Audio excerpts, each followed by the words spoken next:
मैं अपने शादीशुदा ज़िंदगी से अपने पति से खुश थी, लेकिन मुझे एक बात समझ में नहीं आ रही थी कि शादी की पहली रात से ही मेरे पति यही बोलते थे कि तुम जब प्रेग्नेंट होना तो सबसे पहले मुझे बताना। मैंने ये सोचा कि शायद मेरे पति मेरे मुंह से सुन के ये खुशी अपने माता-पिता को खुद देना चाहते हों। लेकिन मैं हैरान तब रह गई जब मेरे पति 3 बच्चे को इस दुनिया में आने से पहले ही अबॉर्शन करवा दिए। लेकिन मैं चौथी बार सोच ली कि अब मैं अपने पति को नहीं बताऊंगी। मेरा नाम सीमा है, मेरी उम्र 24 साल है। मैं एक देहाती गांव की लड़की हूँ जहाँ पर पुरानी परंपराओं को बहुत मान्यता दी जाती है। मेरे मायके खानदान में लड़कियों को बहुत कम पढ़ाया लिखाया जाता है। जैसा कि मेरी माँ थोड़ा बहुत पढ़ी लिखी थी, इसलिए ज़बरदस्ती करके उसने मुझे सिर्फ 8वीं तक पढ़ाया। उसके बाद मेरे पिताजी ने सीधे जवाब दे दिया कि मेरे खानदान में लड़कियां स्कूल नहीं जाती। इतना तुम्हारे कहने पर बहुत हो गया, मैंने इतना पढ़ा दिया। और मेरी 8वीं के बाद शादी की तैयारी होने लगी। मेरे से 18 साल बड़ा लड़का मुझे मिला। मेरी शादी धूमधाम से कर दी गई। मैं बहुत मना करती थी कि मेरी शादी मत करो। मैंने सुन रखा था कि जिस लड़के के साथ मेरी शादी हो रही है वो बिल्कुल अनपढ़ है, रेड़ है, देहाती है, उसे कुछ नहीं आता। ना तो वो घर के काम करता है, ना उसके अंदर कोई संस्कार है, देखने में भी अच्छा नहीं है। मैंने बहुत सारी बुराइयां अपने पति के बारे में सुन रखी थी। लेकिन जब मैं शादी के बाद ससुराल गई और पहली रात को जब मेरी मुलाकात मेरे पति से होती है, तो देखने में तो मेरे पति की ये 17-18 साल मेरे से ज़्यादा थी ही, लेकिन उनका व्यवहार उतना बुरा नहीं था जितना मैंने सुन रखा था। मेरे हस्बैंड मुझसे बोलते हैं कि क्या तुम मेरे साथ दोस्ती रखोगी? तब मैंने थोड़ा डर कम किया अपने अंदर का और उनकी तरफ देखते हुए बोली हाँ। उन्होंने मुझे कहा कि देखो, तुम मेरी एक अच्छी दोस्त बन जाओ, हम दोनों अपने जीवन में एक दूसरे को सब कुछ बताएंगे, कुछ भी छुपाएंगे नहीं, हम दोनों एक दूसरे के सुख दुख में साथ देंगे। पता नहीं मेरे पति इस तरह से बातें कर रहे थे, मुझे तो बड़ा अजीब लग रहा था कि मैंने इस इंसान के बारे में क्या क्या सुन रखा था, लेकिन ये तो ऐसे नहीं है। मैंने उन्हें दोस्ती की तरफ हाथ बढ़ाया और हम एक दूसरे से सारी रात बातें करते रहे। उनकी बातों से ज़रा भी नहीं लगा कि वो मेरे सोच के हिसाब से है। इसी तरह से हमारी रात चल रही थी, लेकिन मेरे पति एक ही बात पर अट गए कि जब तुम्हारी प्रेगनेंसी होगी तो तुम पहले मुझे बताना। मैंने हैरान से उनकी तरफ देखा, तब उन्होंने कहा कि ऐसा कुछ नहीं है, क्योंकि मैं अभी बच्चे के लिए तैयार नहीं हूँ। मैं टाइम आने पर बच्चे रखने को बोलूँगा, इसीलिए पहले तुम मुझे बताना। हाँ, और कोशिश करना कि तुम्हें प्रेगनेंसी ना हो, तुम प्रेग्नेंट ना हो जाओ। अभी हमें इतना जल्दी बच्चा नहीं चाहिए, क्योंकि हर पेरेंट्स सोचते हैं कि शादी के कुछ दिनों तक हमें संभलने का मौका मिल जाए। यही मैं सोचते हुए इस बात को नज़रअंदाज कर दी कि शायद मेरे पति भी यही सोचते होंगे कि उन्हें कुछ ऐसे काम बाकी हैं जो बच्चे आने से पहले कुछ तैयारियां करनी है। इस बात को लेकर मैं ज़्यादा गहराई तक नहीं सोची, लेकिन मेरी शादी को 1 साल के अंदर ही मैं प्रेग्नेंट हुई। तो मेरे पति को मैंने पहले बताया। मेरे पति मुझे तुरंत हॉस्पिटल ले गए और वहाँ मेरा अबॉर्शन करवा दिए। इसी तरह से 2 साल में मेरे हस्बैंड ने मेरे 3 बच्चों का अबॉर्शन करवा दिया। अब तो मुझे अपनी ज़िंदगी और अपने पति से भी नफ़रत हो गई थी। मुझे अब लगने लगा था कि मेरी कोख से जन्म लेने वाला बच्चा इस दुनिया में कभी नहीं आएगा। और मेरी हैरानी की एक सबसे बड़ी बात ये है कि जब से मैं इस घर में आई थी तो मेरे पति मुझे अपने साथ घुमाने लेके जाया करते थे। घर में बोलते कि मैं घुमाने लेके जा रहा हूँ, लेकिन मुझे एक अपने अलग से घर में ले जाते थे। जंगली एरिया में एक घर था, वो मेरे पति का ही घर था, और उस घर में ले जाकर मुझे वहाँ मुझसे बातें करते, और अचानक से उनके साथ मेरे साथ बातें करते करते ही मुझे नींद आती थी। और जब मैं सुबह उठती थी तो मैं अपने ससुराल में, अपने घर में अपने आप को पाती थी, अपने बेड में। मुझे समझ में नहीं आता था कि ऐसा मेरे साथ क्या हो रहा है। मैंने अपने पति से कई बार पूछा भी तो मेरे हस्बैंड मुझे इस बात का कुछ जवाब देने के लिए तैयार ही नहीं थे कि वो मुझे उस सुनसान घर पर क्यों ले जाते हैं और वहाँ मैं जाते ही क्यों सो जाती हूँ। और ये सारी बातें मैं उनसे कई बार पूछी लेकिन वो कुछ बताते नहीं थे। यही बोलते थे कि तुमने मुझसे वादा किया था कि मैं तुम्हारी सारी बात मानूंगा। अगर तुम मेरी बात नहीं मानती तो हमारा रिश्ता ख़त्म हो जाएगा। मैं तुम्हें छोड़कर यहाँ से कहीं चला जाऊंगा। इस डर से मैं उनकी बात मानती रही। लेकिन जब उन्होंने मेरे 3 बच्चे इस दुनिया में आने से पहले ही ख़त्म कर दिए, तब मैंने निश्चय कर लिया कि अब मैं ना तो हस्बैंड के साथ उस सुनसान घर में जाऊंगी और ना ही अपने हस्बैंड को अपनी प्रेगनेंसी के बारे में बताऊंगी। तीसरा साल मेरे शादी का चल रहा था। मेरी अचानक से तबीयत खराब हुई। मुझे उल्टियाँ जैसे लग रहा था, लेकिन मैं अपने पति से थोड़ा दूरी बनाकर इस माहौल को खुद समझी कि मैं प्रेग्नेंट तो नहीं हूँ।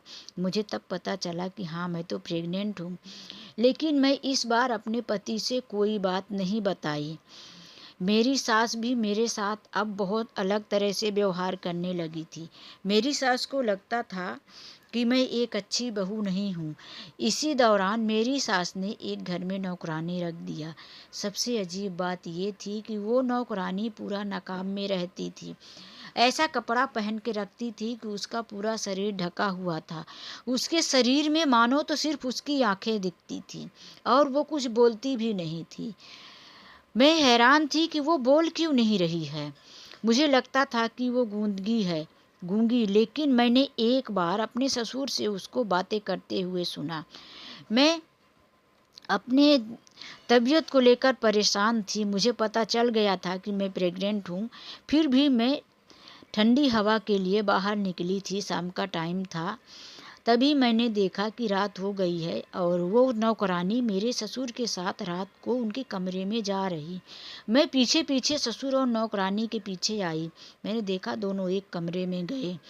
मेरे ससुर के साथ वो नौकरानी जो बातें कर रही थी, वो तो सुनकर मेरे पैरों तले से ज़मीन खिसक गई। मैं सोच रही थी कि आज तक मेरे साथ ये सब कुछ हो रहा है और मुझे पता भी नहीं चला। मेरे पति मेरे साथ इतना बड़ा धोखा कर रहे थे और मेरे समझ में भी नहीं आ रहा था। मैं सारी बातें सुन ली और समझ ली कि ये क्या बोल रही है।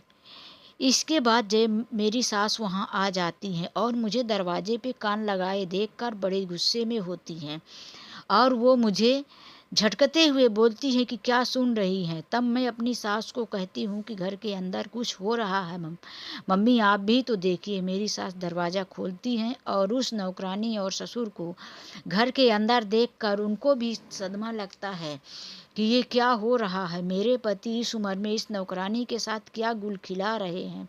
बात समझ में आए उससे पहले मुझे चक्कर आने लगता है, क्योंकि मेरी प्रेगनेंसी का भी टाइम हो गया था। इस बार मेरे पति के लाख कहने पर भी मैं हॉस्पिटल नहीं गई और मेरे पति बहुत गुस्से और चिड़चिड़े स्वभाव के हो चले थे। 9 महीना होने चला। मेरे पति बोल रहे थे कि तुमने अच्छा नहीं किया, तुमने मेरी बात इस बार नहीं मानी, अब तुम भुगतोगी।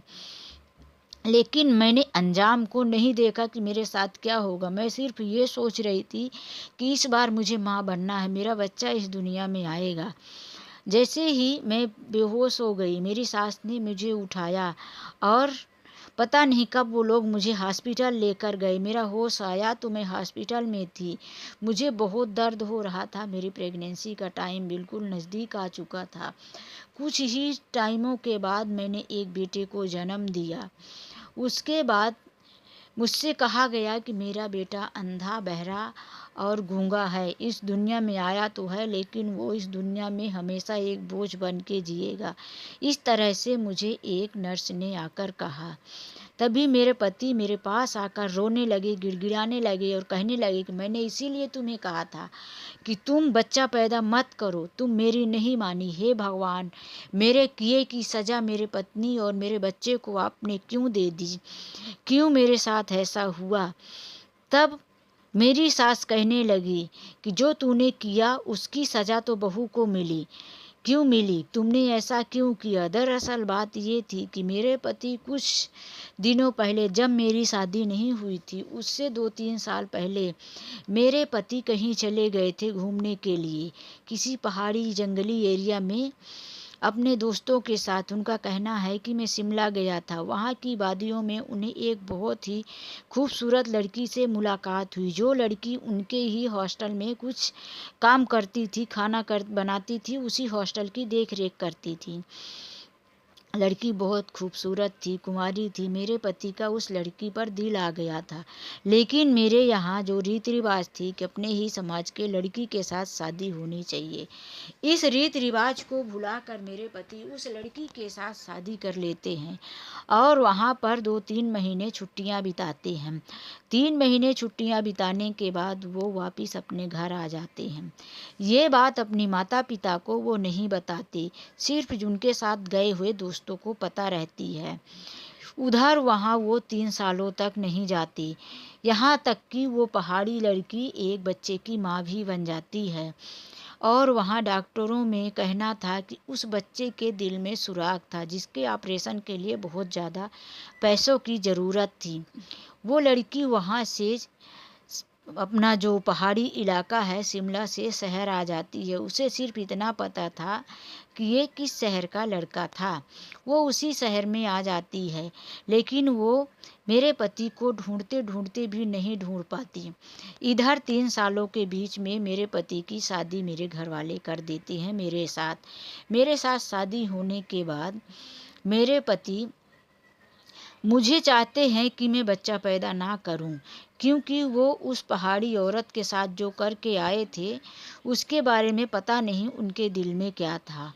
अब वो पहाड़ी औरत जो शहर आ चुकी थी, एक दिन मेरे हस्बैंड के दोस्त से उसकी मुलाकात हो जाती है और वो पता पूछकर घर पहुंच जाती है।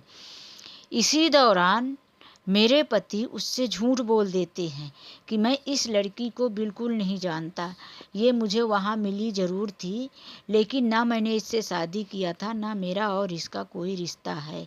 ये झूठ बोल रही है, पता नहीं किसका पाप लेकर घूम रही है। उसने बहुत रोया, बहुत तड़पा, लेकिन मेरे पति उसे अपना मानने के लिए तैयार नहीं हुए। फिर वो लड़की वहाँ से चली गई अपने बच्चे को लेकर और मेरे ससुर को उसके ऊपर तरस आया। उसके जाने के बाद मेरे ससुर उसका पीछा किए और उससे बात किए। तब मेरे ससुर को यकीन हो चला, क्योंकि मेरे ससुर ने डीएनए टेस्ट भी करवाया उस बच्चे का। तब उनको पता चल गया कि ये मेरे ही बेटे का बेटा है। सच्चाई जानकर मेरे पति उस लड़की को अपने किसी दोस्त के घर में रखवा दिए थे और यहाँ मेरी शादी भी हो गई उनके लड़के के साथ। तो भी मेरे ससुर कुछ नहीं बोले। मेरे ससुर सोचते थे कि मैं इस लड़की के मतलब इसका खर्च जो है अपने घर से दूंगा और इसके बच्चे का भी इलाज करवाऊंगा, और दुनिया की लाज बचाने के लिए शादी भी करवा दिए। वो धोखा दिए। उन्हें चाहिए था कि अपने बेटे की वो शादी मेरे से ना करें, लेकिन उन्होंने भी गलत किया। ये बात वहाँ पर मेरे ससुर को नहीं करनी चाहिए। फिर जब मेरी शादी हो गई और मैं माँ बनने वाली थी, तभी मेरे ससुर उस लड़की को नौकरानी बनाकर उस घर में लेकर आए।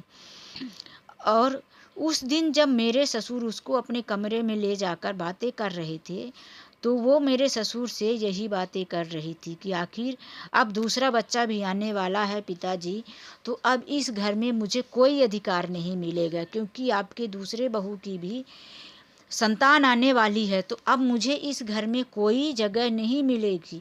मैं अब यहाँ से चली जाऊँगी, अब मेरा बेटा भी ठीक हो चुका है। यही बातें मैंने उस दिन सुना और मेरे ससुर मेरे सास को भी कुछ नहीं बताए थे। मेरी सासू ने भी ये सारी बातें सुनी और फिर मैं हॉस्पिटल आ गई और मेरे पति को उस औरत ने, जब उन्होंने उसे पहचानने से इनकार कर दिया था, तभी उन्हें श्राप दिया था कि तू अगर मेरे बच्चे के इस तरह से मेरे बच्चे का ध्यान नहीं रह सकता, मुझे वहाँ पर शादी करके छोड़ के आया है, तो अगर भगवान चाहेगा तो तू कभी बाप नहीं बनेगा, और बन भी गया तो तुझे अंधी लूली लंगड़ी औलाद पैदा होगी। तो इस तरह से मेरे पति अपने श्राप से डर रहे थे और उनका कहना था कि मैं बच्चा पैदा नहीं होने दूंगा। मेरे पति हमेशा डरे और सहमे रहा करते थे। वो मुझे उस अपने पुराने घर में रखकर उस औरत को ढूंढने जाया करते थे, क्योंकि उन्हें अपने परिवार के सामने तो उसे मंजूर नहीं किया था, एक्सेप्ट नहीं किया था, लेकिन वो कुछ बोलना चाहते थे उससे। लेकिन मेरे ससुर उसे अपने दोस्त के घर में रख दिए थे, इसी वजह से वो उन्हें मिल नहीं पाई थी और हमेशा वो खोए खोए उखड़े से रहते थे। मेरे साथ भी व्यवहार तो अच्छा करते थे, लेकिन उनका दिल कहीं और फंसा रहता था। इसी बात को मैंने उस दिन सुना और इसी बात का प्रायश्चित करने के लिए मेरे सास ससुर ने प्लान बनाया कि उस मेरे बेटे से ये सारी बात सुननी है। इसलिए उन्होंने नर्स से भी कहवा दिया कि मुझे अंधी, लूड़ी, लूली और लंगड़ी औलाद पैदा हुई है, जबकि मेरा बेटा बिल्कुल स्वस्थ और अच्छा पैदा हुआ। इस तरह से मेरे पति ने अपने सारे पाप एक्सेप्ट किए, मंजूर किए और उन्होंने बताया कि हाँ, ये मेरी ही पत्नी है। इस तरह से उस नौकरानी का भी पर्दाफाश हुआ। वो नौकरानी ने अपना चेहरा वहाँ से दिखाना शुरू किया, पर्दा हटाया। मेरे पति ने उसे एक्सेप्ट तो कर लिया, लेकिन अब मैं और वो पहाड़न लड़की, हम दोनों अपने पति को माफ़ नहीं किए। मेरा दिल तो बिल्कुल नहीं कहता कि मैं अपने पति को माफ़ करूं, क्योंकि जिस रात वो मुझे दोस्त बनाए थे तो अपने जीवन की सारी सच्चाई मुझे बता सकते थे, लेकिन उन्होंने मुझसे छुपाया और मेरे 3-3 बच्चों का अबॉर्शन करवाया। मेरे शरीर को उन्होंने बर्बाद किया, फिर मेरे बच्चों को भी मुझसे छीन लिया। अभी मैं अपने पति को माफ़ नहीं की हूँ और न मेरा दिल कभी उन्हें माफ़ करेगा। वो पहाड़न लड़की भी उन्हें माफ़ नहीं करी है। हम दोनों उसी घर में रह रहे हैं। मेरे पति घर से दूर शहर में रह रहे हैं। कभी कभी उनकी चिट्ठियाँ आती हैं। मेरा जो बेटा है अब 1 साल का हो चुका है और उनका बेटा जो मेरे से बड़ी है, उनका बेटा 5वें साल में चल रहा है। दोस्तों, आप लोग अब मुझे ये कमेंट करके बताएं कि क्या मुझे मेरे पति को माफ़ कर देना चाहिए? मेरा दिल तो नहीं करता कि मैं माफ़ कर दूं। जो भी है समय के साथ देखा जाएगा। दोस्तों, ये वीडियो यहीं से ख़त्म होती है। आज के लिए बस इतना ही। मिलते हैं इसी तरह से एक नई वीडियो में। जब तक के लिए राधे राधे, जय श्री कृष्णा।